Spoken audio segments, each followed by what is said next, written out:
يسري إلا في محبتي هؤلاء الخمسة الذين هم تحت الكساء. فقال الأمين جبرائيل يا ربي ومن تحت الكساء؟ فقال عز وجل هم آل بيت نبوتي ومعدن رسالتي هم فاطمة وأبوها وبالها وبنوها. اللهم صل على محمد وآل محمد. ایک مرتبہ پھر بھی بآواز بلند صلوات.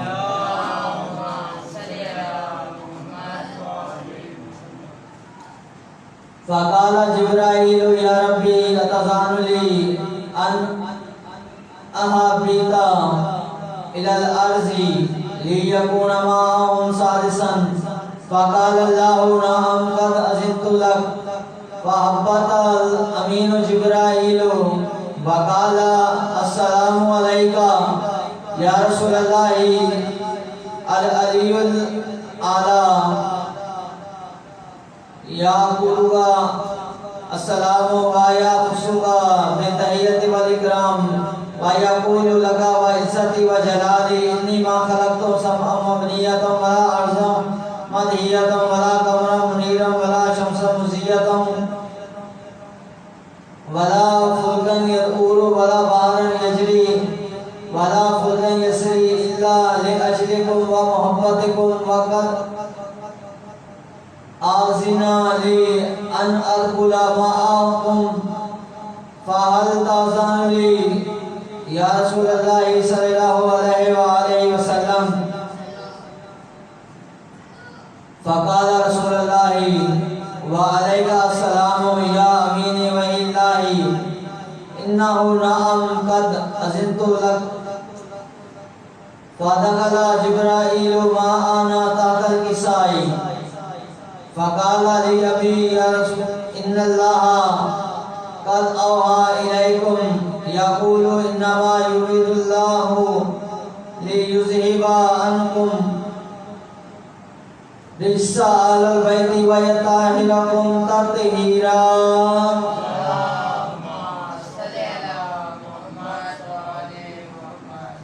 ایک مرتبہ پھر بھی بابا سے بلند صلوات.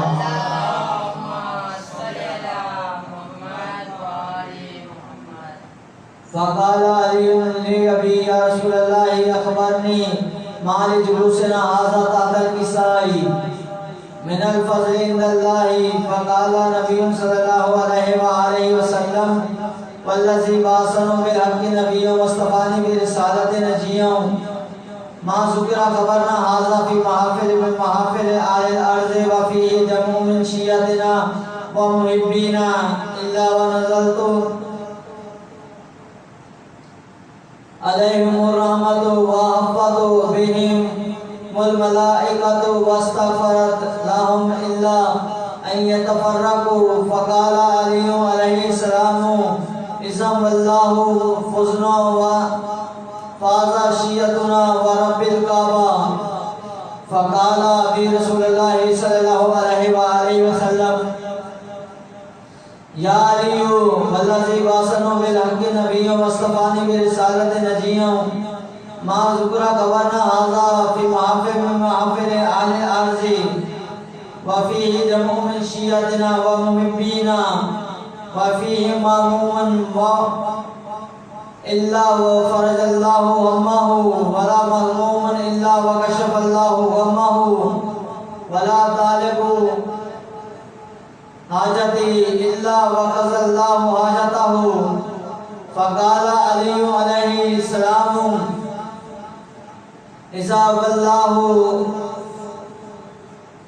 فوزنا وسويدنا وكذلك شيعتنا فازوا وسويدوا في الدنيا والآخرة ورب الكعبة. اللهم صل على محمد وآل محمد.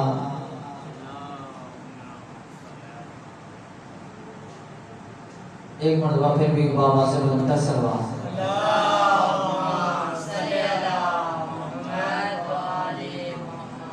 جملہ مومن مومنات مرحومین و مرحومات جو مومنین اس دنیا سے محروم ہو چکے ہیں ان کی مغفرت کے لیے اپنے مومنین کو شامل کرتے ہوئے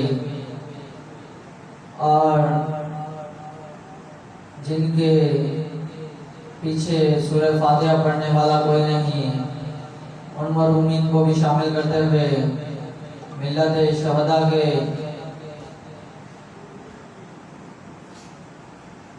شہیدوں کو اور اس کے علاوہ کل ایک کرنل کی ڈیتھ ہوئی تھی اس کو بھی سورہ فاتحہ میں شامل کرتے ہوئے اور بالخصوص پاکستان کے مشہور و معروف نوحہ و منقبت خواں مرحوم حب علی کو شامل کرتے ہوئے ایک سورہ فاتحہ کی تلاوت فرما رہے ہیں۔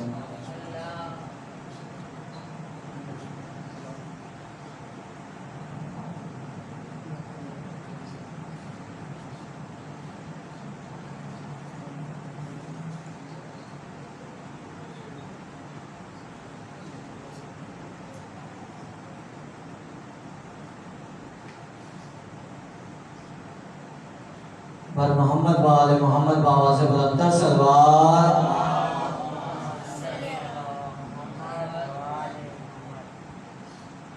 اب میں گزارش کروں گا جناب عرفان سے کہ وہ اپنا کلام آپ کی سماعتوں میں نظر کریں۔ بر محمد وآل محمد بآواز بلندتر سلوات۔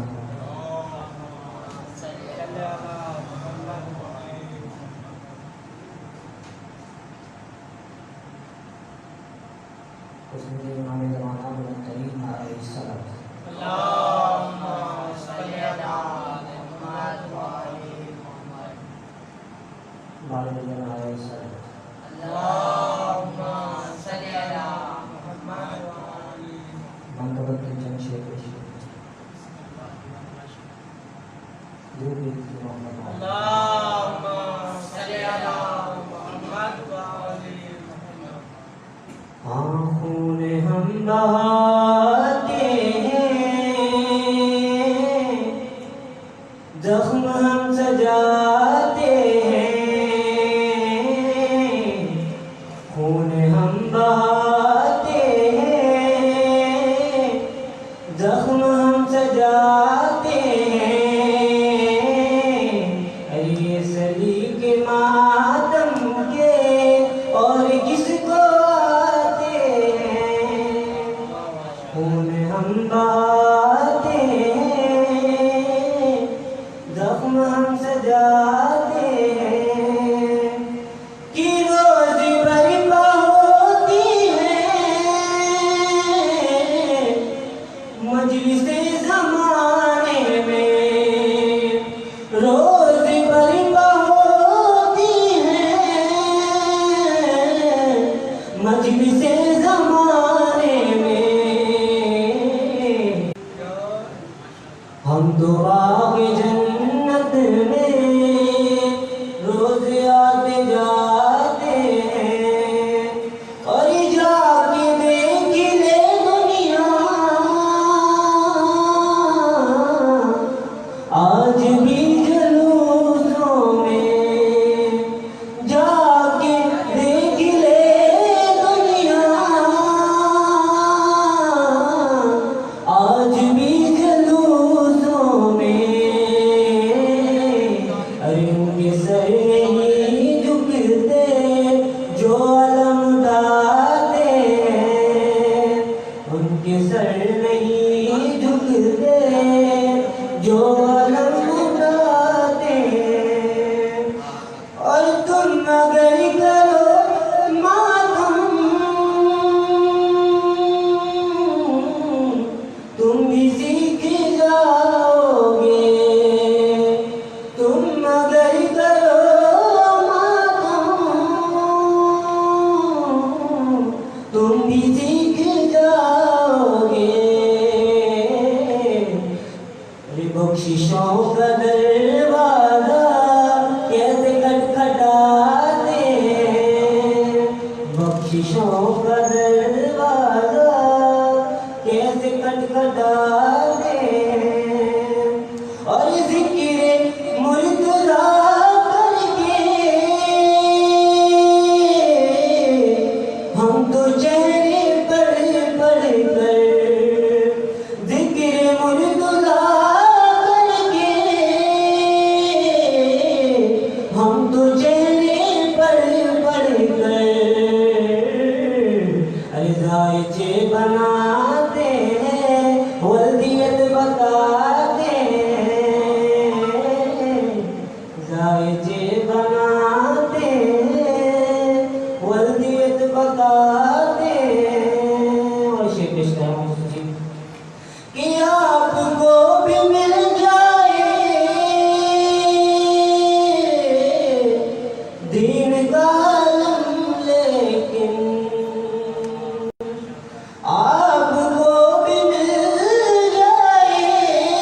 اب کا بھروسہ کیا، آپ باقی جاتے ہیں، آپ باقی جاتے ہیں، اور جائیں چاند پر،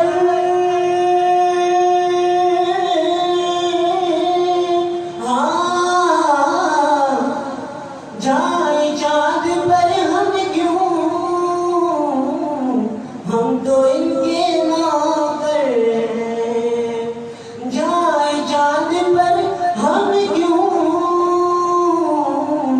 ہم تو ان کے نوکر ہیں، ارے چاند تارے خود جن کے در پہ آتے جاتے ہیں، چاند تارے خود جن کے در پہ آتے جاتے ہیں،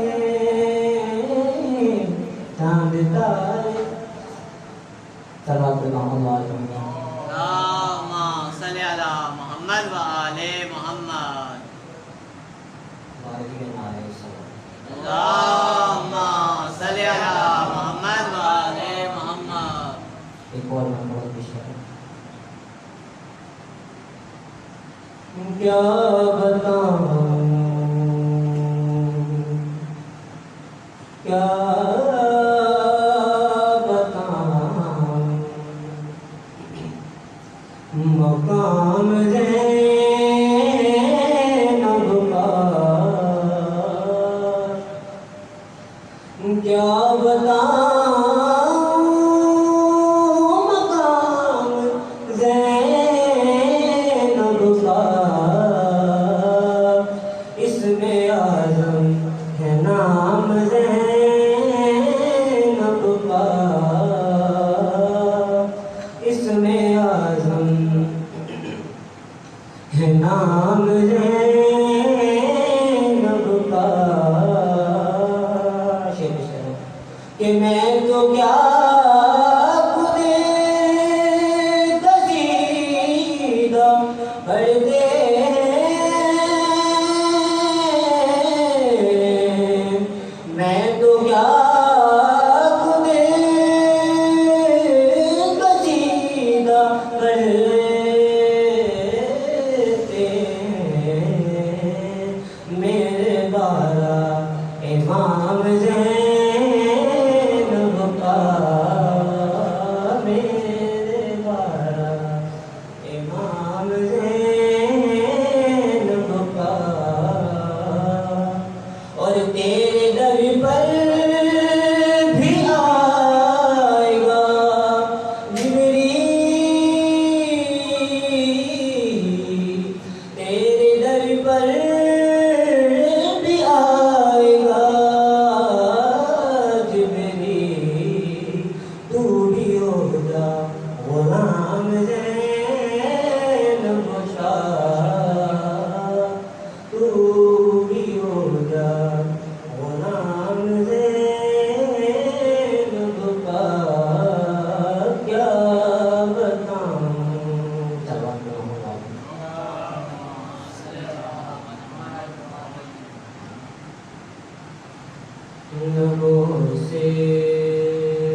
بدبینوں کے سنا رو رہی ہے، مصلی پہ اکبر کی ماں رو رہی ہے، مصلی پہ اکبر کی ماں رو رہی ہے، مصلی پہ اکبر کی ماں رو رہی ہے۔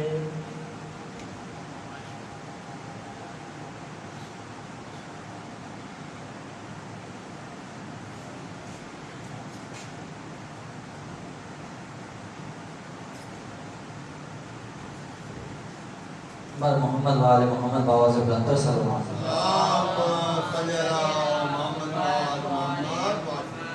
اب میں گزارش کرتا ہوں خطابت کے لیے جناب پروفیسر ندیم زیدی صاحب سے کہ وہ زیر ممبر ہوں۔ بر محمد و آل محمد باواز بلندر صلی اللہ علیہ وسلم۔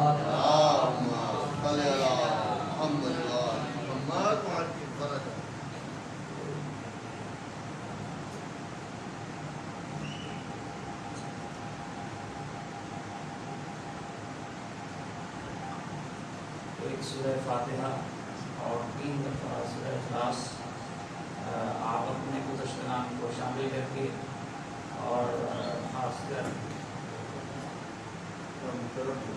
اکرم حیدر ابن اکرم حسین اور شازیہ جعفری بنت الطاف حسین اور میری والدہ مشرفانہ مریم بنت مظفر حسین، ان کو شامل کر کے اور اپنے گزشتگان کو بھی شامل کر کے 1 دفعہ سورہ فاتحہ اور 3 دفعہ سورہ اخلاص۔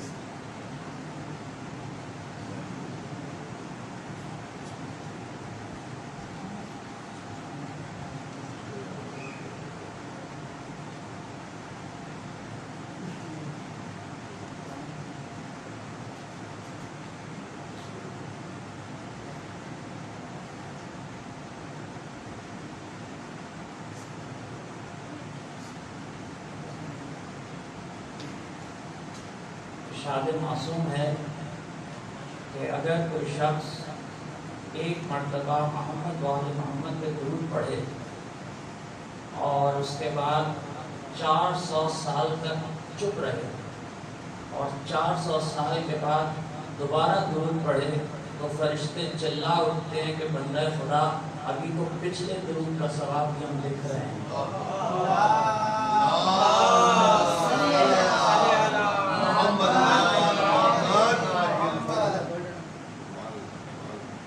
جلتا ہے منافق تو دھواں تک نہیں اٹھتا، جلتا ہے منافق تو دھواں تک نہیں اٹھتا، ہم آگ لگاتے ہیں ذرا اور طرح کی ہے۔ اعوذ باللہ من الشیطان الرجیم، بسم اللہ الرحمن الرحیم، الصلاۃ والسلام علی سید الانبیاء والمرسلین، خاتم لما سبق والفاتح لمن غلق، المعلن الحق بالحق ابو القاسم محمد، اللهم صل علی محمد وآل بیتہ الطیبین الطاہرین المعصومین المنتجبین المظلومین الذین ذهب الداء وارحم الرجس وطهرهم تطهیرا۔ اللهم صل علی محمد ولعنۃ اللہ علی اعدائهم وغاصب حقوقهم ومنکر فضائلهم ومصائبهم وحرمتهم اجمعین، اما بعد، قال سبحانہ وتعالی فی کتابہ الحکیم، بسم اللہ الرحمن الرحیم، ومن یشاء ان ذکر الرحمن نتخذ له شیطانا فهو له قرین۔ درود پر محمد و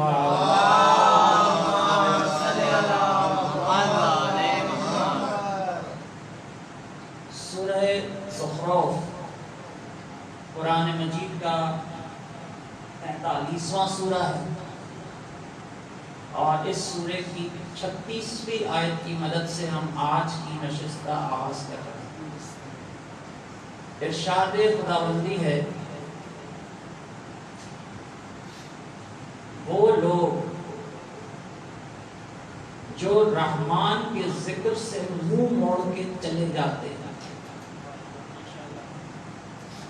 وہ لوگ جو رحمان کے ذکر سے منہ موڑ کے چلے جاتے ہیں تو اللہ ایک شیطان مقرر کرتا ہے جو ہمیشہ ان کے قریب رہتا ہے۔ کل گفتگو اس مرحلے پہ رکی کہ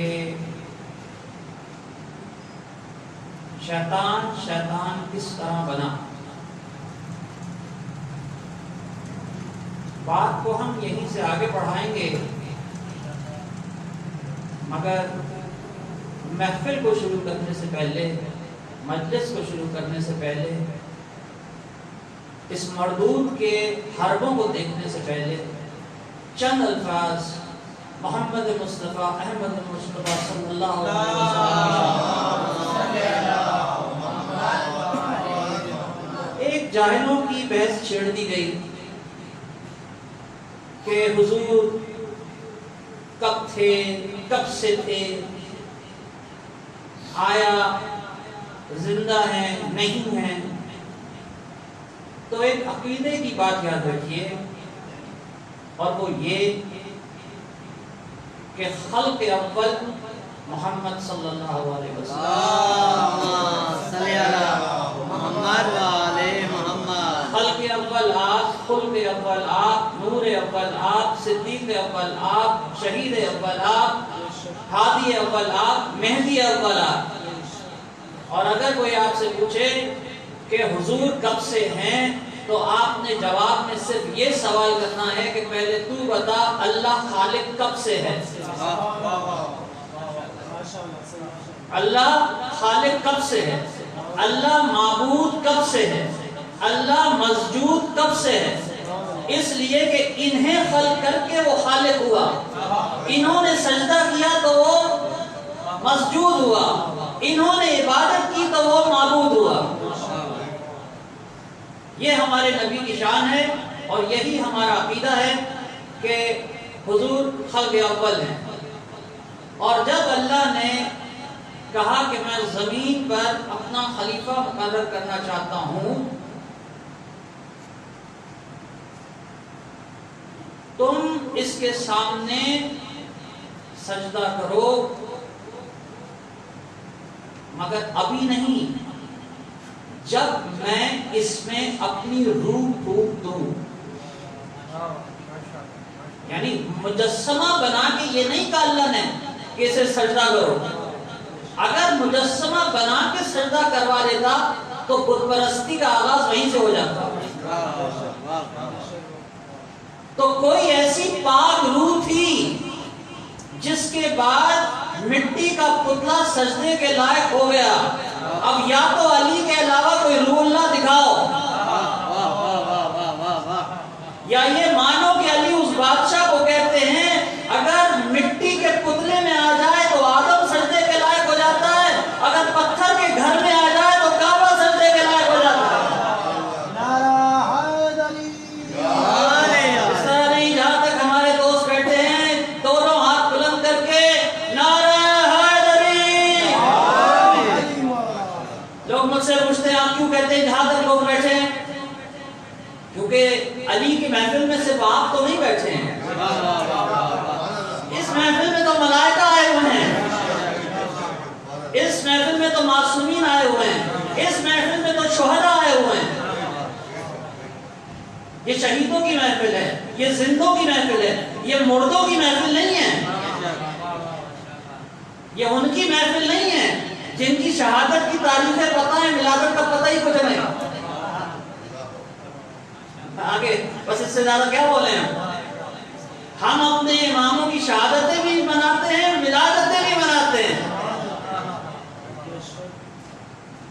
تو عزیزان گرامی، اللہ نے کہا کہ جب میں اس میں اپنی روح پھونک دوں تو تم اس کو سجدہ کرنا۔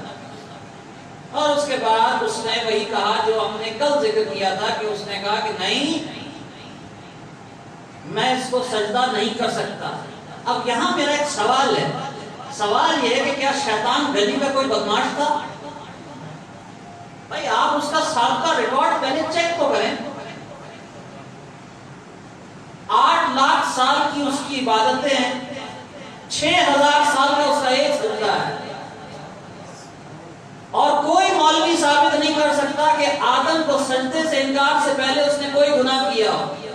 پہلا اور آخری جرم, ادھر اس نے آدم کو سجدے سے انکار کیا, ادھر اللہ نے لعنت کا طوق اس کے گلے میں ڈال کے قانون بنا دیا, جب میں صفی اللہ کے دشمن کو معاف نہیں کرتا, ولی اللہ کے دشمن کو کیسے معاف کروں گا؟ درود پڑھیے محمد والے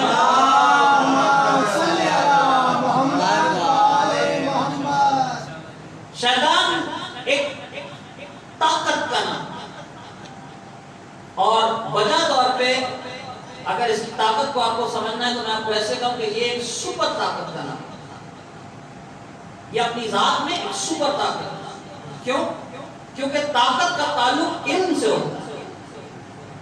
جتنا علم بڑھتا جائے گا طاقت اتنی بڑھتی چلی جائے گی, اور یہ اتنا بڑا عالم ہے کہ فرشتوں کا بھی استاد ہے, تو اس کا علم اس نہج پر ہے, اس کا علم اتنا زیادہ ہے. اور دوسری چیز جو اس کی طاقت کے بارے میں آپ کو اندازہ ہوگا وہ یہ کہ جاتے جاتے اس نے مہلت صرف نہیں مانگی, یہ جاتے جاتے بارگاہ الہی سے ایک دوسری طاقت بھی لے گیا. وہ طاقت کیا ہے؟ یہ واحد مخلوق ہے شیطان جو وہی کر سکتا ہے. جس طرح اللہ کے نیک بندے ہوتے ہیں, اس کے بھی کچھ چہرے ہوتے ہیں. اگر اس کی تھوڑی سی کم ہو جائے, یہ تو تھوڑی سی درود پڑھے محمد علیہ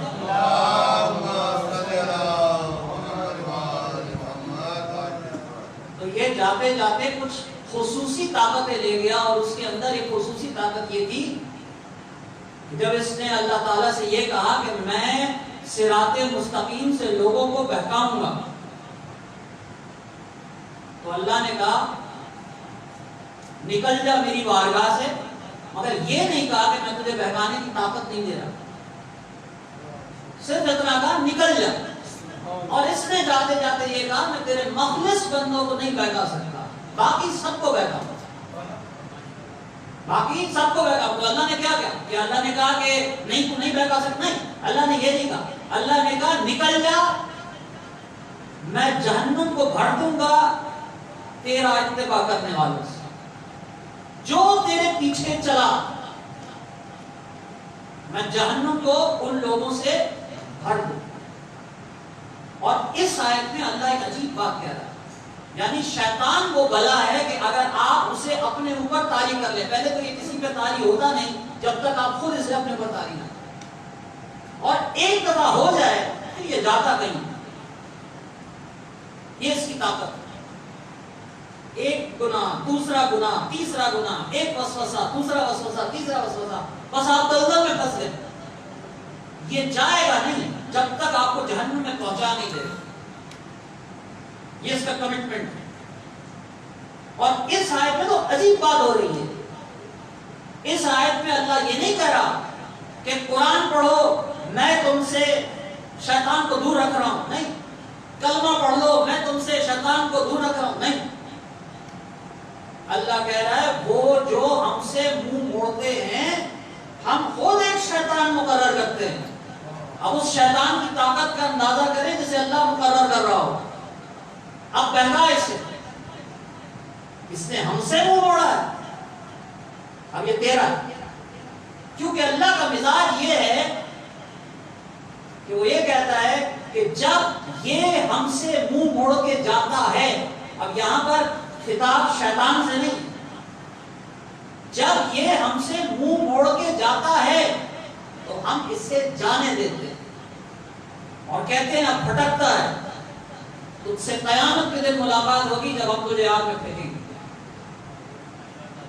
اللہ نے شیطان کو اس لیے خلق نہیں کیا تھا سوچ کے کہ یہ لوگوں کو بہکائے گا, لیکن جب انسان خود غلط راستہ چن لے تو اللہ ہاتھ پکڑ کے یا کان پکڑ کے یا بال پکڑ کے یا گلا پکڑ کے اسے سیدھے راستے پہ نہیں لاتا. انسان نے پہلا قدم خود اٹھانا. یہ آج کی گفتگو کی خاص بات ہے, اور اسی سے ہم اپنے موضوع سے مسلسل ہو جائیں گے۔ ہم نے سیدھے راستے کی طرف پہلا قدم خود اٹھانا ہے، اور وہ سیدھا راستہ بڑا خطرناک، اس سیدھے راستے پر چلنا کوئی آسان کام نہیں ہے، کیونکہ یہ وہاں بیٹھا ہوا ہے، یہ کہہ کے گیا تھا میں صراط مستقیم پہ بیٹھ جاؤں۔ اسی لیے جب ہم کسی کام کا آغاز کرتے ہیں تو کہتے ہیں بسم اللہ الرحمن الرحیم، مدد لیتا ہوں۔ اس میں بسم اللہ میں شروع کہیں نہیں ہے، بے مدد کا صیغہ، مدد لیتا ہوں اللہ کے نام سے، بے اسم میں، بسم اللہ الرحمن الرحیم، بے اسم میں میں مدد لے رہا ہوں اللہ کے نام سے۔ آپ کے ساتویں امام فرماتے ہیں، امام موسیٰ کاظم علیہ السلام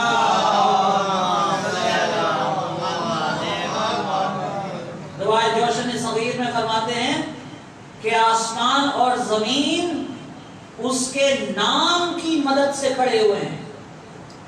7 آسمانوں کی اوقات اتنی نہیں ہے کہ وہ اللہ سے خود مدد لے لیں، ان کی مدد کرنے کے لیے اللہ کا نام کافی ہے۔ آپ سمجھے کہ اللہ کی مدد ڈائریکٹ ضرورت نہیں ہے، اللہ کے نام میں اتنی طاقت ہوتی ہے کہ اگر اس کے نام کی مدد مل جائے تو بہت ہے۔ صرف ایک چیز ہے صراط مستقیم، جس پر چلنے کے لیے ڈائریکٹ اللہ سے مدد لینی پڑتی ہے۔ بسم اللہ الرحمن الرحیم، الحمدللہ رب العالمین، الرحمن الرحیم، مالک یوم الدین، ایاک نعبد و ایاک نستعین، اہدنا الصراط المستقیم۔ ہم کسی کی عبادت نہیں کرتے سوائے تیرے، اور تیری مدد چاہتے ہیں۔ کس چیز کے لیے تیری مدد چاہتے ہیں؟ اہدنا الصراط المستقیم، ہمیں سیدھی راہ پر، صراط مستقیم پر مسلسل مستقل کر۔ تو صراط مستقیم کوئی آسان راستہ نہیں ہے، صراط مستقیم بہت ہی مشکل راستہ ہے۔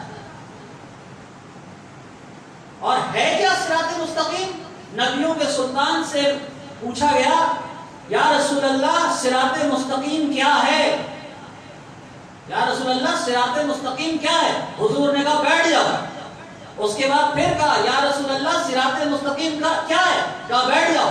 9 دفعہ سوال کیا یا رسول اللہ صراط مستقیم کیا ہے؟ ہر دفعہ اللہ کے رسول نے کہا بیٹھ جاؤ۔ 10ویں دفعہ اللہ کے رسول نے خود کہا پوچھو کیا پوچھ رہے تھے؟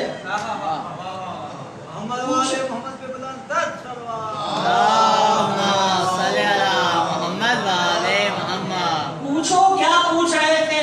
کہا حضور آپ نے پہلے تو نہیں بتایا کہ کیا ہمارا جو سوال تھا اس کا جواب آپ نے پہلے تو نہیں دیا، ہم تو اتنا جاننا چاہ رہے تھے کہ صراط مستقیم کیا ہے۔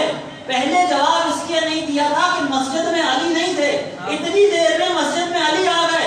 اب حضور نے خود کہا پوچھو کیا پوچھتے ہو؟ انہوں نے کہا صراط مستقیم کیا ہے؟ حضور نے اپنے دونوں ہاتھ نکالے، علی کی طرف اشارہ کیا اور اشارہ کر کے کہا ھذا صراط مستقیم۔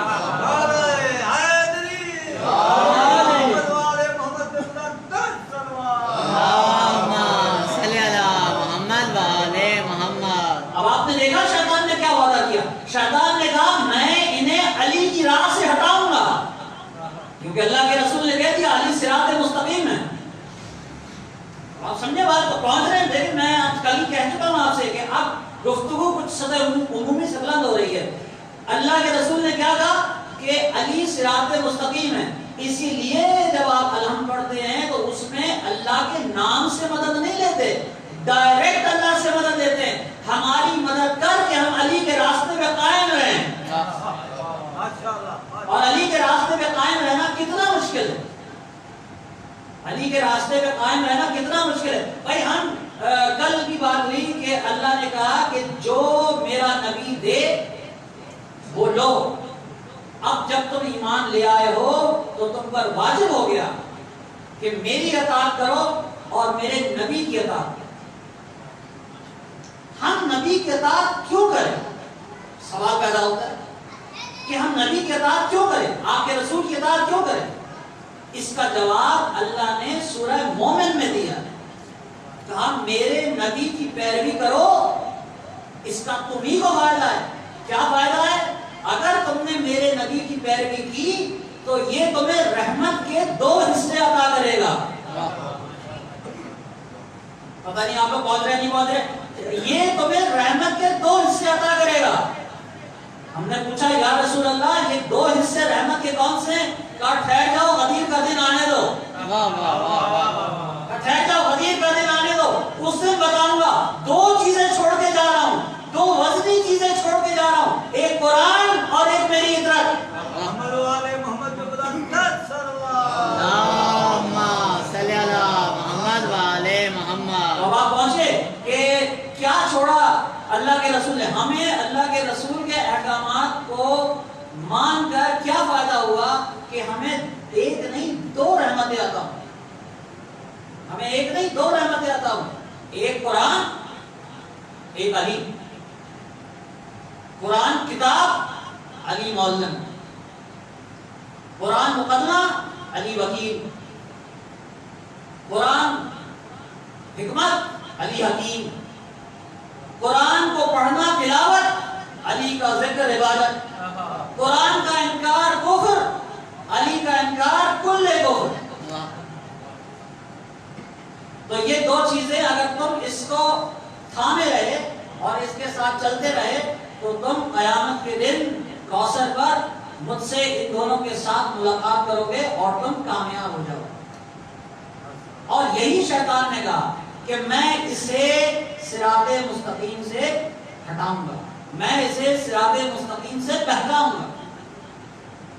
اور یہ طاقت لے کے چلا اور جاتے جاتے اس نے کہا کہ میں دائیں سے بھی آؤں گا, بائیں سے بھی آؤں گا, آگے سے بھی آؤں گا, پیچھے سے بھی آؤں گا. میں تیرے بندے کو چھوڑوں گا نہیں. اس نے مجھے جنت سے نکلوایا, اس نے مجھے عرش سے نکلوایا, میں اسے چھوڑوں گا نہیں. میں آگے سے بھی حملہ کروں گا, پیچھے سے بھی حملہ کروں گا, دائیں سے بھی حملہ کروں گا, بائیں سے بھی حملہ کروں گا.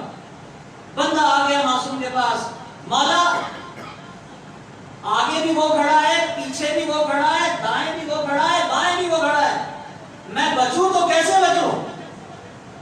اب اس مسئلے کا حل معصوم کے علاوہ کوئی نہیں دے سکتا.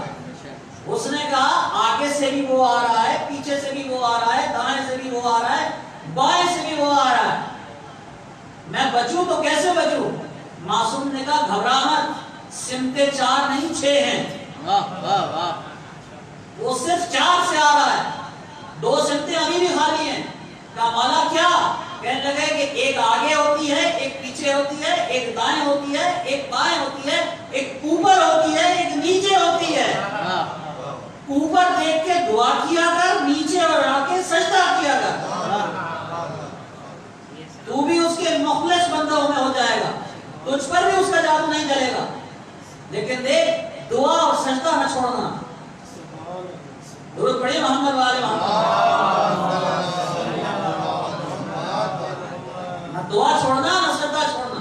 تو جو لوگ ایسے کرتے ہیں, جب آپ ایسے کرتے ہیں تو عربی میں اس کو کہتے ہیں عابد, اور جب آپ ایسے کرتے ہیں تو عربی میں اس کو کہتے ہیں ساجد. جو عبادت کرنے والوں میں سب سے عظیم ہو اسے کہتے ہیں زین العابدین. جو سجدہ کرنے والوں کا سردار ہو اسے کہتے ہیں سید الساجدین. 14 معصوموں میں صرف 2 ہیں جن کے پاس 2 منصب ایک ساتھ ہیں, یا اللہ کا رسول یا چوتھا امام. وہ صادق اور امین, یہ سید الساجدین زین العابدین. درود پڑھیے محمد والے محمد صلی اللہ محمد والے محمد. کچھ ذکر چوتھے امام کے بارے میں, کیونکہ ظاہر محرم کے دن ہوتے ہیں اور دوسرے ائمہ کا ذکر ذرا کم ہوتا ہے, تو تھوڑا سا ذکر کرنا چاہتا ہوں تبرکاً. اور کل اور پرسوں کی جو نشستیں ہوں گی اس کے اندر میں چوتھے امام کی کچھ دعاؤں کے بارے میں آپ کو عرض کرنا چاہوں گا, اور امام کی دعائیں امام کے الفاظ میں ہی ہم سمجھنے کی کوشش کریں گے. درود پڑھیں محمد والے محمد. آپ کے چوتھے امام کا نام علی, اور نام علی اس لیے کیونکہ امام حسین علیہ السلام نے کہا کہ اگر اللہ مجھے 1000 بیٹے بھی دے تو میں سب کے نام علی رکھوں گا، اور اگر اللہ مجھے 1000 بیٹیاں بھی دے تو میں سب کا نام فاطمہ رکھوں گا۔ علی ابن الحسین یہ پہلے علی ہیں۔ آپ کی ولادت یا آپ کی آمد کا جو سال ہے وہ ہے 38 ہجری۔ 38 ہجری کو آپ کا نور دنیا میں ظاہر ہوا، اور آپ کا شہادت کا سال ہے 95 ہجری۔ امام حسین علیہ السلام کی عمر ہے 57 سال، امام زین العابدین کی عمر بھی ہے 57 سال، دونوں نے 57 سال کی عمر پائی ہے۔ امیر المومنین کی زندگی میں آپ کی ولادت ہوئی۔ آپ کی والدہ ماجدہ کا نام شاہ زنان ہے۔ شاہ زنان یہ ایران کے آخری بادشاہ، ایران کی فتح سے پہلے جو آخری بادشاہ تھا ان کی صاحبزادی، اور جب آپ تشریف لائیں مدینے تو امیر المومنین نے آپ کو انتخاب کیا اپنے چھوٹے صاحبزادے امام حسین علیہ السلام کے لیے۔ لیکن یہاں پر ایک مسئلہ یہ تھا کہ شاہ زنان فارسی کا لفظ ہے، اور اگر آپ اس کو عربی میں اس کا ترجمہ کریں تو اس کا ترجمہ بنتا ہے سیدۃ النساء العالمین، یعنی عورتوں کی سردار۔ تو جب شاہ زنان تشریف لائیں تو امیر المومنین نے کہا کہ یہ نام غلط ہے، کیونکہ سیدۃ النساء العالمین صرف ایک، چنانچہ امیر المومنین نے شاہ زنان کا نام تبدیل کر کے شہر بانو رکھا۔ شہر بانو کا مطلب ہے زمین کی ملکہ۔ لیکن شہر بانو، بی بی شہر بانو کی رحلت، آپ کا انتقال امام زین العابدین کے ظہور کے کچھ دن کے بعد ہی ہو گیا۔ آپ نے اکثر سنا ہوگا، مجالس میں بھی کہا جاتا ہے کہ امام زین العابدین نے اپنی والدہ کی بہت عزت کرتے تھے، اور خاص کر اہل سنت بھائی بھی یہ واقعہ تواتر کے ساتھ لکھتے ہیں اور بتاتے ہیں کہ جب آپ دسترخوان پر بیٹھتے تھے تو انتظار کرتے تھے کہ پہلے آپ کی والدہ جو ہے وہ کھانا اٹھا لیں، اور اس کے بعد وہ کوئی چیز تناول فرماتے تھے۔ لیکن جس والدہ کا ذکر یہاں پہ یہ ان کی اصل والدہ نہیں ہے، یہاں پہ یا ذکر بی بی ام لیلہ کا ہوتا ہے یا بی بی ام رباب کا، کیونکہ آپ دونوں کو اپنی ماں کی طرح عزت دیا کرتے تھے۔ آپ کی اپنی والدہ کا انتقال کچھ دنوں کے بعد، ولادت کے کچھ دنوں کے بعد ہو گیا۔ امام زین العابدین نے والدہ کے انتقال کے بعد اپنا سب کچھ امام حسین کو سمجھ لیا۔ یہ امام حسین سے بہت زیادہ قریب تھے، کیونکہ امام حسین ان کے والد بھی تھے اور ان کی والدہ بھی۔ اگر کبھی امام زین العابدین بیمار ہو جائیں اور امام حسین طبیب کو لینے کے لیے جانے لگیں تو امام فرماتے تھے، امام زین العابدین فرماتے تھے کہ آپ نہ جائیے، آپ میرے پاس ہی رہیے، کیونکہ میرے ہر درد کی دوا آپ ہی ہیں، اور میرا شفا دینے والا اللہ ہے، اور اس کے بعد آپ ہیں جو میری شفا۔ تو یہ قرب تھا جو امام زین العابدین اور امام حسین کو ایک دوسرے کے ساتھ حاصل ہوا۔ کربلا میں جب شہادتیں ہو گئی، اور اس پر ہم دیکھیں گے آج کے، اور امام واپس آ گئے مدینے، تو واپس آ کر امام زین العابدین کو جو ایک تکلیف اور ان کے دل میں جو ایک درد تھا وہ یہ تھا کہ انہوں نے، لوگوں نے میرے والد کو شہید کر دیا، میرے بھائیوں کو شہید کر دیا، میرے گھر والوں کو شہید کر دیا۔ تو امام نے ان کے لیے کوئی بددعا نہیں کی، یہ پریشانی نہیں تھی کہ ان سے بدلہ لے لیا جائے، یہ پریشانی نہیں تھی۔ پریشانی یہ تھی کہ رسول کی امت اللہ سے اتنی دور کیسے ہوگی۔ یہ واحد مسئلہ امام کی زندگی میں جو ہے وہ یہ کہ میرے رسول کی امت اللہ سے اتنی دور کیسے ہو گئی کہ یہ قتل بھی کرتے ہیں ان کو احساس نہیں ہوتا. تو ان کی ہدایت کا انتظام کیا.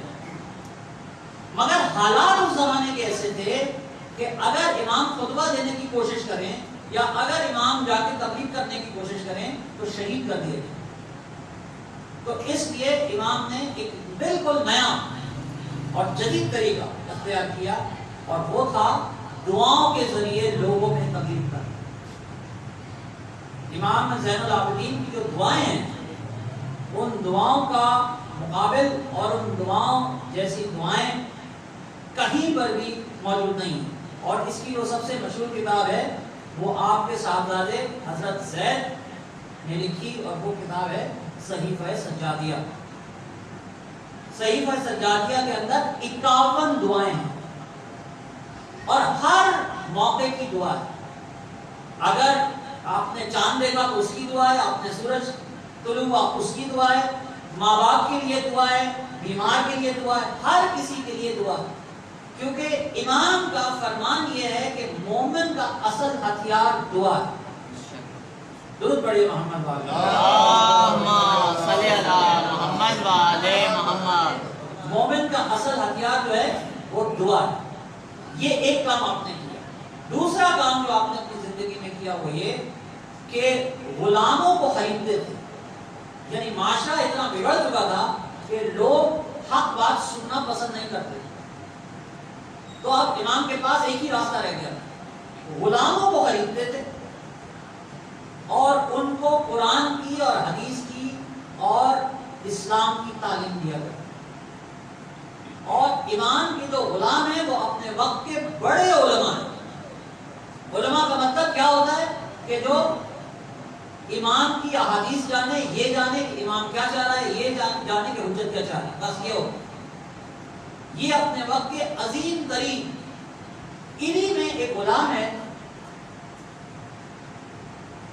جو حبشی ہے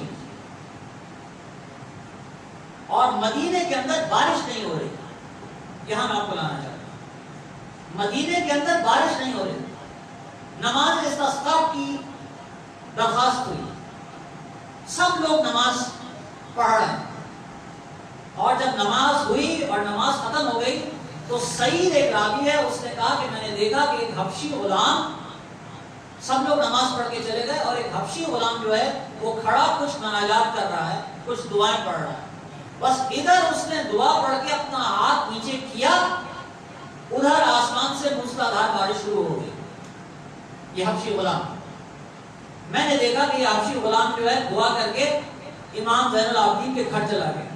کچھ دنوں کے بعد یہ واپس آیا امام کے گھر اور اس کو تجسس یہ تھا کہ اس نے دعا کیا پڑھی. سب لوگ یہ کہہ رہے تھے کہ یا اللہ تجھے تیری رحمت کا صدقہ تو بارش کر دے, مگر یہ حبشی غلام کیا دعا کر رہا ہے, یا اللہ تجھے میرے مولا کا صدقہ تو اپنی رحمت برسا دے. تو یہ گیا امام کے گھر, کہا مولا میں ایک غلام خریدنا چاہتا ہوں آپ سے. امام نے کہا بالکل ٹھیک ہے, آپ خریدنا چاہتے ہیں, کون سا غلام خریدنا چاہتے ہیں؟ اس نے سارے غلاموں کو دیکھا اور کہا مولا یہ نہیں ہے, ایک اور غلام آپ کا ہے. امام نے کہا ہاں. امام نے آواز دی, وہ جو چھپا ہوا غلام ہے اسے حاضر کرو, کیونکہ وہ جا کے چھپ گیا تھا. اس نے قسم کھائی تھی کہ اب زندگی میں غلامی کروں گا تو صرف زین العابدین. جب وہ آیا اس نے کہا میں نے تجھے خرید لیا ہے. جیسے اس نے کہا میں نے تجھے خرید لیا ہے, اس نے آسمان کی طرف دیکھا, کہا یا اللہ میرا وعدہ تجھ سے تھا, میں تیرے حجت کے علاوہ کبھی کسی کی غلامی نہیں کروں گا. امام نے مجھے بیچ دیا ہے, امام کو نہ بھی نہیں کہہ سکتا, مگر میری قسم کی تو لاج رکھ لے, مجھے اسی وقت اٹھا لے. وہی گرا, ختم ہو گیا. سعید آگے بڑھا, اس نے دیکھا کہ یہ ختم ہو گیا. جاتے جاتے کہتا ہے کاش میں مرنے سے پہلے سے یہ پوچھ لیتا کہ اس نے کس کا واسطہ دے کے دعا مانگی تھی. اور ہم یہ کہتے ہیں کہ تم غلاموں کے پیچھے کیوں بھاگ رہے ہو, آقا سامنے کھڑا ہے, اسی سے پوچھو کہ کس کا واسطہ دے کے دعا کی تھی. درود پڑھیے محمد والے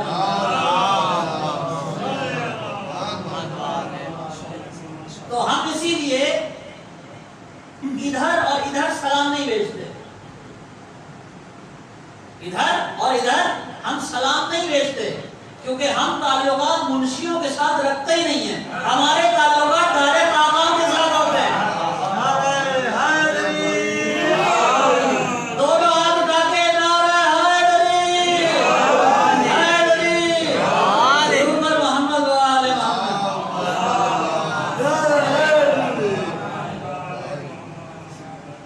تو عزیزان گرامی، دنیا کو جو تعلیمات امام نے دی، تھوڑا سا موضوع خوش ہے لیکن میں آپ کو جان کے لے کے چل رہا ہوں.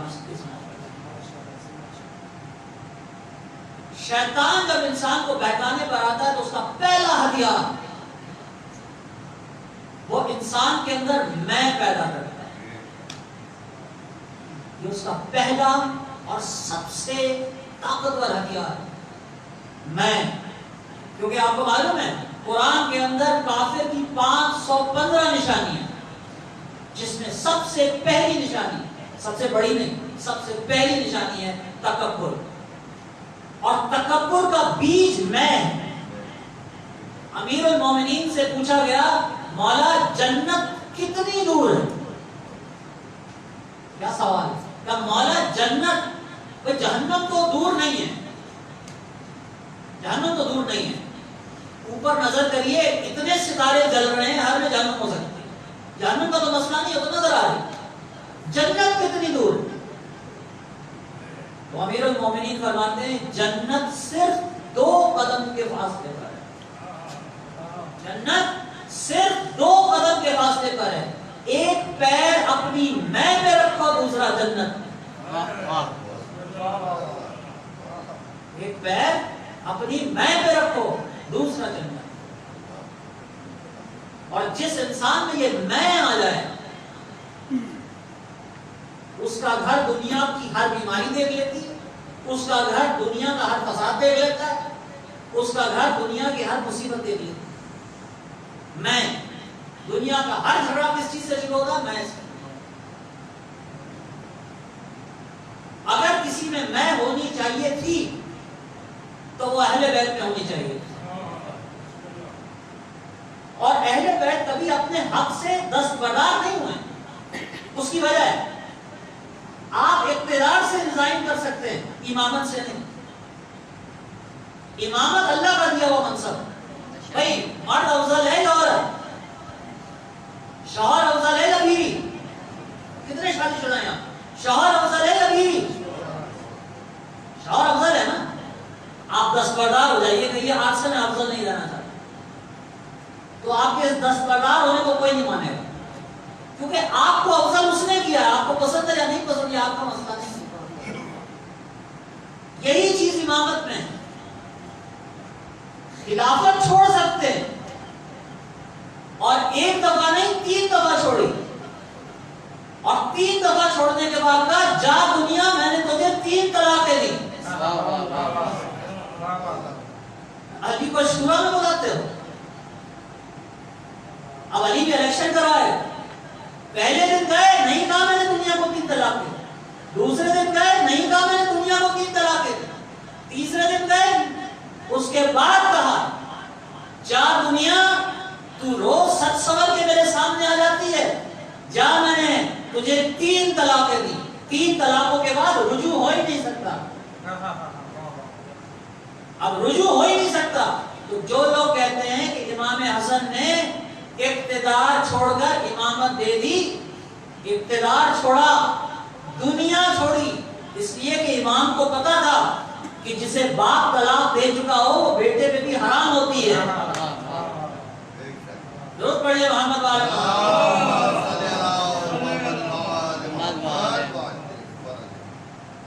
عزیزان گرامی، پہلی چیز یہ جو پیدا کرتا ہے کہ میں، اس میں کو اپنے اندر سے ختم کرے. اور میں کو ختم کرنے کا طریقہ کیا ہے؟ شکر. شکر بہت آسان ہے یہاں بیٹھ کر کہنا، بہت آسان ہے یہاں بیٹھ کر کہنا کہ اپنے دشمن کو معاف کر دو. بہت آسان ہے یہاں بیٹھ کر کہنا کہ اللہ ہی میرا سب کچھ ہے. امام حسین کی دعا ہے دعائے عرفہ. اگر آپ دعائے عرفہ بغیر ترجمے کے صرف عربی میں پڑھیں گے تب بھی 1 گھنٹہ لگے گا. ترجمے کے ساتھ پڑھیں گے 2 گھنٹے سے زیادہ لگے گا. اتنی طویل دعا ہے. اس دعا کی ایک لائن بتا رہا ہوں. یا اللہ جس نے تجھے پایا اس نے کیا کھویا اور جس نے تجھے کھویا اس نے کیا پایا. جو جوان بیٹوں کی قربانی دے, جو 6 مہینے کے بچے کی قربانی دے, یعنی حسین کون ہے؟ جس کو پتا ہے کہ مجھے ابھی قتل کریں گے اس کے بعد میرے گھر کو آگ لگنی ہے. میں ابھی مسائل نہیں پڑھا, لیکن آپ سمجھیے کہ حسین پر گزر کیا رہی ہے وقت شہادت. امام کہتے ہیں کسی کی جان لینے سے پہلے اس کے بچوں کے بارے میں ایسے سوچو جیسے موت کے وقت تم اپنی اولاد کے بارے میں سوچو. ہر انسان موت کے وقت اپنی اولاد کے بارے میں سوچتا ہے. اور حسین کا اطمینان دیکھیے, سجدے کے اندر ہے, پتہ ہے ابھی یہ جا کے کو آگ لگا, لیکن ثابت کر کے دکھایا کہ جس نے تجھے پایا اس نے کیا کھویا. میں نے اگر اصغر کو کھو دیا تو کیا کھویا, میں نے اگر اکبر کو کھویا تو کیا کھویا, میں نے تجھے پا لیا. جس سے تجھے پا لیا اس نے کیا کھویا. اور آل رسول کبھی اپنے حق سے دستبردار نہیں ہوئے تھے, کیونکہ ہو ہی نہیں سکتے تھے. امام زین العابدین ایک جگہ سے گزر رہے ہیں, جمعے کا خطبہ ہو رہا ہے. علامہ رشید ترابی کہا کرتے تھے کہ اگر اس خاندان کی جگہ کوئی دوسرا خاندان کربلا میں ہوتا, یہ جملہ وہی کہہ سکتے, اگر اس خاندان کی جگہ کوئی دوسرا خاندان کربلا میں ہوتا تو مدینہ کیا اسلام سے جا چکا ہو. مدینے سے گزر رہے ہیں, جمعے کا خطبہ ہو رہا ہے, اور جمعے کے خطبے کو سن کے کہتے ہیں ہمارا حق تھا جو تم نے چھین لیا. یعنی جو حق ایمان کا ہے وہ ہے, سب کو قتل کر دیا, لیکن ہمارا حق تم نہیں چھین سکتے.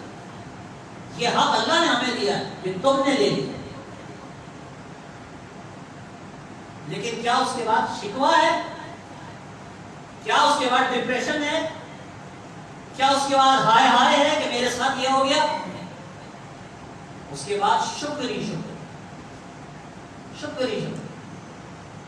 35 سال آپ کے امام نے صرف خون نہیں رویا ہے, 35 سال شکر کے روزے رکھے ہیں. شکر ہے پروردگار کا جس نے ہمیں اس امتحان کے لیے چنا. امام جعفر صادق علیہ السلام کے پاس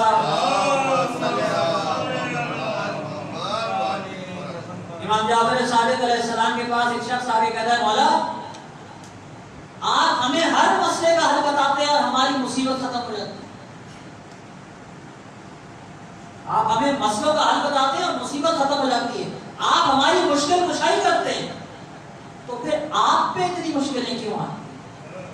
کیونکہ امام کیا کہتے ہیں, امام جعفر صادق کیا کہتے ہیں کہ جب عید کا دن آتا ہے تو ہمارے زخم ہرے ہو جاتے ہیں.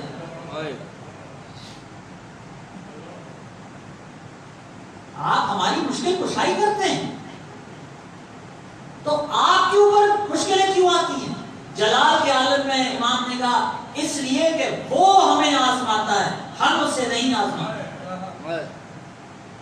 اللہ کو نہ آزماؤ. یہ نہیں کہ میں نے آج قرآن پڑھا تھا, آج میں نے دعا پڑھی تھی, آج میں نے یہ کیا تھا, میرا فائدہ کیوں نہیں ہوا؟ کیوں تم اللہ کو آزمانے کے لیے آئے ہو؟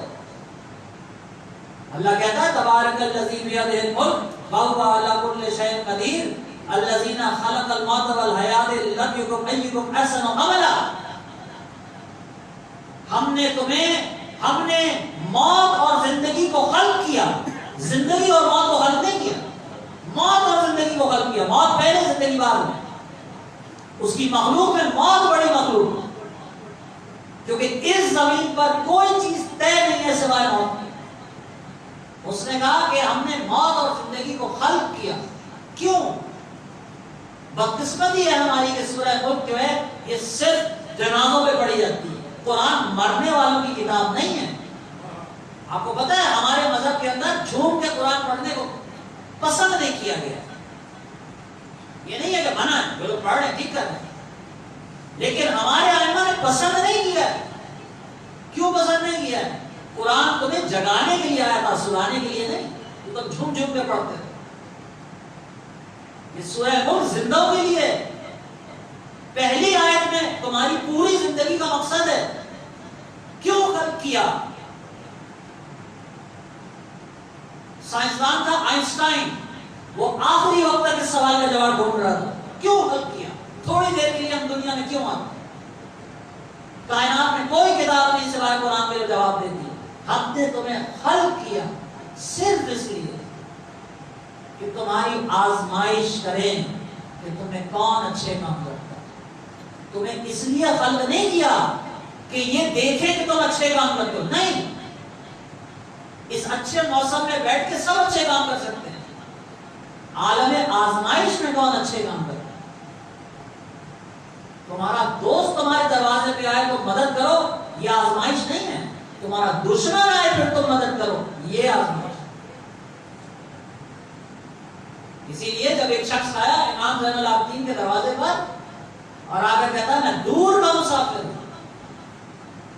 میں دور کا مسافر ہوں، بھوکا ہوں.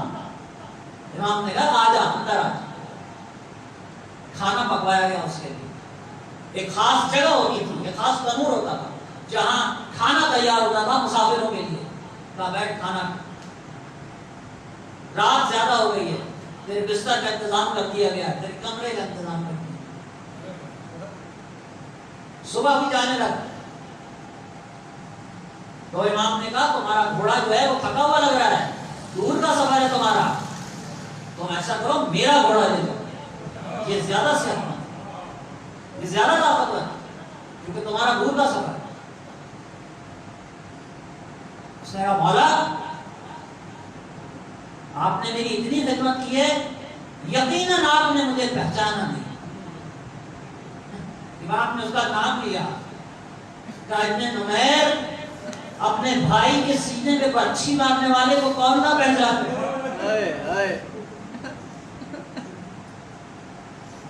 یہ آپ کے امام کا کردار ہے، یہ آپ کے امام کا کردار ہے. معافی ہی معافی ہے. کسی کو معاف کر دینے سے کوئی چھوٹا نہیں ہو جاتا. سب سے بڑا اللہ ہے، وہ روز معاف کرتا ہے. یہ اس کے مظہر ہیں.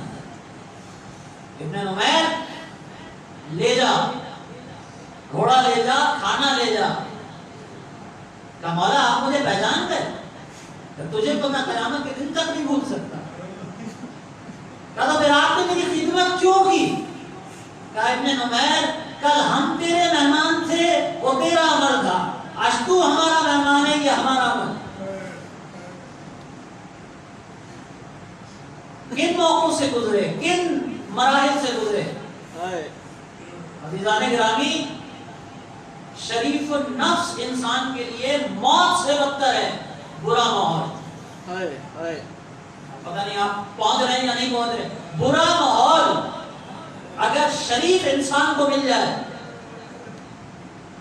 اگر شریف انسان بے غیرتوں کے بیچ میں پھنس جائے تو وہ دعائیں مانگ کے کہتا ہے یا اللہ مجھے موت دے دے. لاہور میں بی بی پاک دامن ہے. میں نے پوچھا اپنے ایک دوست سے، میں نے کہا یہ بی بی پاک دامن کا واقعہ کیا ہے؟ کہنے کہ کچھ نہیں، لائنوں کی فوج ان کا پیچھا کر رہی تھی، لائنوں کی فوج ان کا پیچھا کر رہی تھی، یہ بھاگ کے لاہور آ گئی. لاہور بھی اس زمانے میں انہیں کے علاقے میں آتا تھا. انہوں نے اپنی فوج بھیج دی. انہوں نے اللہ سے دعا کی یا اللہ میں سیلانی ہوں. آپ پہنچ رہے ہیں؟ یا اللہ میں سیلانی ہوں، تو ابھی زمین کو پھاڑ کے مجھے زندہ رکھ کر. زمین پھٹی زندہ دفن ہو گئی. میں نے کہا بات میری سمجھ میں نہیں آ رہی، میں نے کہا بات میری سمجھ میں نہیں آ رہی. فوج آتی انہیں گرفتار کر لیتی، وہ گرفتار ہو جاتی. اللہ کے لیے گرفتار ہونا اعزاز ہے. اللہ ان کے درجات کو اور بلند کر دیتا. بھائی میرے رو کے کہنے لگے ہاں گرفتار ہو جاتی مگر میں کیا کروں، دنیا کی ہر سیلانی زینب نہیں ہوتی جو گرفتار بھی ہو اور شکر بھی کرے. برا ماحول شریف النفس انسان کے لیے موت ہے. ہارون الرشید روزانہ، امام حسین کاظم کے مسائل نہیں پڑھ رہا لیکن آپ کو سمجھانے کے لیے بات کہہ رہا ہوں. ہارون الرشید روزانہ طریقے سوچتا تھا کہ کس طرح امام موسیٰ کاظم کو اذیتیں پہنچا. آپ کو معلوم ہے امام حسین کے بعد سب سے زیادہ ظلم امام موسیٰ کاظم پر ہوا ہے، اور سب سے زیادہ جسمانی اذیت امام حسین سے زیادہ امام موسیٰ کاظم کو ملی ہے. سب سے طویل عرصے صبح سے لے کے شام تک، صبح کو تازیانے مارنے والا اور ہوتا تھا، دوپہر کو مارنے والا اور ہوتا تھا، شام کو مارنے والا اور ہوتا تھا.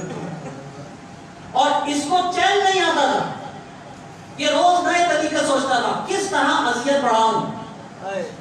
تو لوگوں سے پوچھا اس نے، تم نے آج کیا ظلم کیا، تم نے آج کیا ظلم کیا، تم نے آج کیا ظلم کیا. لوگ اپنے ظلم بتاتے تھے. یہ کہتا تھا یہ آل محمد ہیں، ان کو تازیانوں سے درد نہیں ہوتا، ان کو تازیانوں سے اذیت نہیں ہوتی، ان کو زنجیروں سے اذیت نہیں ہوتی، یہ تو ان کی میراث ہے، یہ تو ان نسلوں سے دیکھ رہے ہیں، ان کو اس سے اذیت نہیں ہوتی. میں بتاتا ہوں موسیٰ کاظم کو کس چیز سے اذیت ہوگی. اس نے موسیٰ کاظم کے زندان کے سامنے ایک گانے والی کو گھر دیا، ایک گانے والی کو گھر دیا. ادھر موسیٰ کاظم نماز پڑھنے کھڑے ہوتے تھے، ادھر وہ باجے بجانا شروع کر دیتی تھی. پہلی بار امام موسیٰ کاظم نے کہا یا اللہ آج مجھے واقعی اذیت ہوئی ہے. میں کہتا ہوں مولا آپ مرد ہیں، ادھر ایک عورت گا رہی ہے، آپ اس عورت کے بارے میں سوچے جو بازار سے گزر رہی تھی، اور 1,00,000 مرد گا رہا تھا، 1,00,000 مرد گا رہا تھا. اور ماحول اتنا خراب ہو چکا تھا کہ گانے والیوں نے یزید کو خط لکھا، گانے والیوں نے یزید کو خط لکھا کہ یزید بازار کا ماحول بہت خراب ہو گیا ہے، ہم اپنے گھر جا رہے ہیں، تو قافلے والیوں کو ہمارے گھر کے نیچے سے گزارا. شام کا کوئی بازار ایسا نہیں ہے، شام کا کوئی بازار ایسا نہیں ہے، میں پوری ذمہ داری سے بات کرتا ہوں، شام کا کوئی بازار ایسا نہیں ہے جس سے آل رسول کی بیویوں کو نہ گزارا گیا. ایک بازار سے گزارتے تھے، واپس دوسرے بازار لے جاتے تھے، اس کے بعد تیسرے بازار، اس کے بعد چوتھے بازار. 36 گھنٹے بازاروں سے گزارا گیا، 36 گھنٹے بازاروں سے گزارا گیا. اور اس کے بعد جب دربار میں پہنچے تو ایک عجیب حال دیکھا کہ 70 گدی نشین بیٹھے ہوئے ہیں، اور ان گدی نشینوں میں ایک مسخرہ ناچ رہا ہے. ان کے سامنے لا کے بیویوں کو کھڑا کر دیا گیا، سب کے گلے میں رسیاں ہیں. ایک بچی ہے جس کا دم گھٹا جا رہا ہے کیونکہ اس کا قد بہت چھوٹا ہے، اس کا قد بہت چھوٹا ہے، بچی کا دم گھٹا جا رہا ہے. اتنے میں اس مسخرے کا جس کا نام سہیل تھا، اس کی نظر بچی پہ پڑی اور اس نے کہا یزید اس بچی کو کنیزی میں مجھے دے دے، اس بچی کو کنیزی میں مجھے دے دے. بچی بیوی زینب سے آ کے لپٹ گئی، کہنے لگی پھوپھی اماں کیا ہمارے اوپر اب یہ وقت بھی آئے گا، اب ہم کنیزی میں بھی جائیں گے، اب سیدان یہ کنیزی میں بھی جائیں گے. کہا یزید تو اسے نہیں دے سکتا کنیزی میں. اس نے کہا ہم دے سکتے ہیں. تو ادھر بیوی نے سنا کہ وہ کہہ رہا ہے ہم دے سکتے ہیں، تو کہا دے دینا، پہلے میرے نانا کے مذہب سے نکل جا، پہلے میرے نانا کے دین سے نکل جا. یہ آواز سہیل کے کان میں پڑی، مسخرے کے کان میں. وہ ناچتے ناچتے رکا، مڑا، بیوی زینب کی طرف دیکھے گا، کیا تم آل رسول ہو، کیا تم آل رسول ہو. بیوی نے کہا ہم بھی آل رسول ہیں، اور یہ بچی جسے تو خرید رہا ہے یہ بھی آل رسول ہے. بس سہیل نے اپنے بغل سے خنجر نکالا، اس نے یہ ہاتھ آگے کیا تھا بیوی سکینہ کی طرف، اس نے ایک ہاتھ سے خنجر نکالا، دوسرے ہاتھ سے اپنے ہاتھ کو زخمی کیا. بیوی جو ہاتھ آپ کی طرف بڑھایا تھا اسے میں نے خود کاٹ لیا، خدا کے لیے میری شکایت رسول اللہ سے نہ کر. اللہ لعنت اللہ علی القوم الظالمین. یا اللہ ہماری اس قلیل توسل کو، ہماری اس قلیل عبادت کو اپنی بارگاہ میں شرف قبولیت عطا فرما. جملہ حاضرین جو بھی حاجات دل میں ہیں ان کو، ان تمام حاجات کو بیماری کربلا کے صدقے، بی بی سکینہ کے صدقے، وہ جو قید ہو کے شام گئے ان کے صدقے، شہید بغداد کے صدقے، غریب شام کے صدقے میں، اور سب سے بڑھ کر امیر المومنین کے غریب بیٹے کے صدقے میں ہمارے جملہ مسائل، جملہ حاجات بی بی سیدہ کے صدقے میں پورے فرما دے۔ اور سب سے بڑھ کر جو میرے خیال ہے جو آج کے دنوں کی سب سے اہم دعا ہے وہ یہ ہے کہ اب ہم بالکل بے آسرا ہو گئے ہیں، اب ہمارے پاس کوئی آسرا نہیں ہے۔ اگر اب ایمان کا ظہور نہیں ہوگا تو جامع کب ہوگا؟ اس لیے یا اللہ ہم جھولیاں پھیلا کے تجھ سے بھیک مانگتے کہ آخری حجت کے ظہور میں تعجیل فرما، آمین یا رب العالمین۔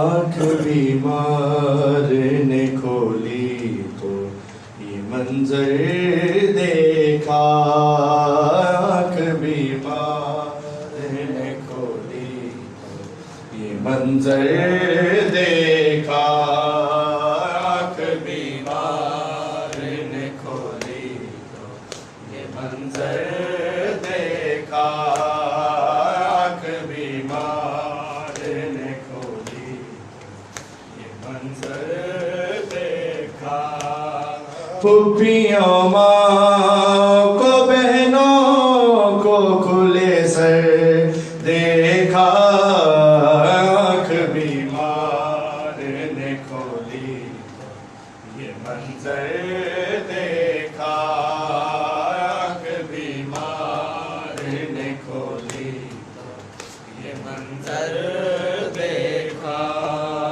خالی جھولی کو سمیٹے ہوئے بیٹھی تھی رباب، خالی جھولی کو سمیٹے ہوئے بیٹھی تھی رباب، پاس جھولا بھی نہ تھا نہ ہی اصغر دیکھا، آنکھ بیمار نے کھولی تو یہ منظر دیکھا، آنکھ بیمار نے کھولی تو یہ منظر دیکھا، پھپھیوں ماں کو بہنوں کو کھلے سر دیکھا، آنکھ بیمار نے کھولی تو یہ منظر دیکھا،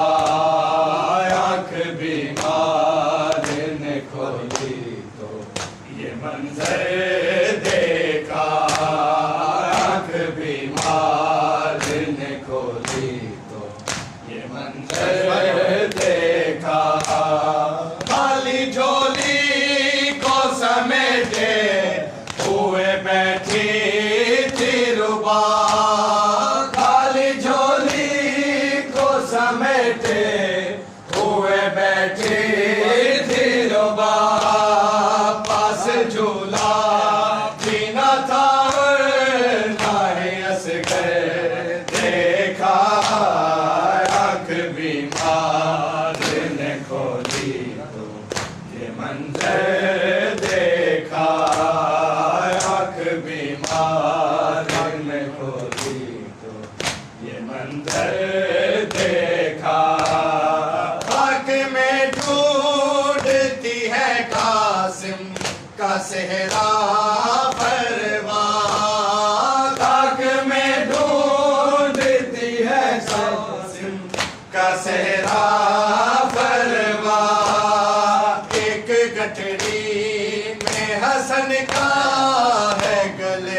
رخسار ہے کانوں سے لہو جاری ہے لال رخسار ہے کانوں سے لہو جاری ہے شمر کا ہاتھ سکینہ کے ہے سر پر دیکھا آنکھ بیمار نے کھولی تو یہ منظر دیکھا آزا غریب ہوندے حسین کو رج کے لٹیا لوکاں لٹن جسے کہ ہر کوئی لہاوے جا جنازہ غریب ہوندے حسین کو رج کے لٹیا لوکاں لٹن جسے کہ ہر کوئی لہاوے جا جنازہ غریب ہوندے حسین کو رج کے لٹیا لوکاں لٹن جسے کہ ہر کوئی لہاوے جا جنازہ غریب ہوندے حسین کو رج کے لٹیا لوکاں لٹن جسے کہ ہر کوئی لہاوے جا جنازہ غریب ہوندے جنازے تو میرے ہے ابھرتا جنازے تو میرے ہے ابھرتا کوئی سہاوے یا نہ سہاوے جا جنازہ غریب ہوندے حسین کو رج کے لٹیا لوکاں لٹن جس کے ہر کوئی لہاوے جا جنازہ غریب ہوندے حسین کو رج کے لٹیا لوکاں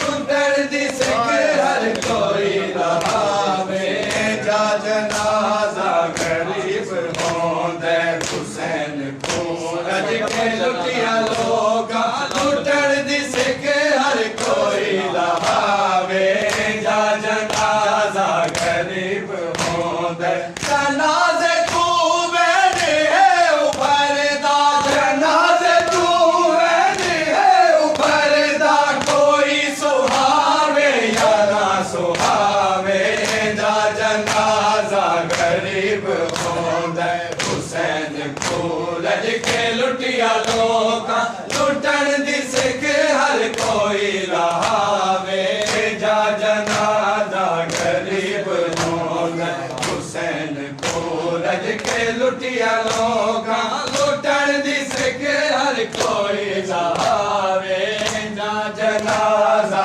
غریب ہوندے اسر ویلے دا قتل تھیا اے بے کسی دے دا رہ گیا اسر ویلے دا قتل تھیا اے بے کسی دے دا رہ گیا اے رات تئی توڑے فاصلے تو اے رات تئی توڑے فاصلے تو نہ پتر آوے نہ بہن آوے جا جنازہ غریب ہوندے حسین کو رج کے لٹیا لوکاں لٹن جس کے ہر کوئی لہاوے جا جنازہ غریب ہوندے حسین کو رج کے لٹیا لوکاں لٹن جس کے ہر کوئی لہاوے جا جنازہ غریب ہوندے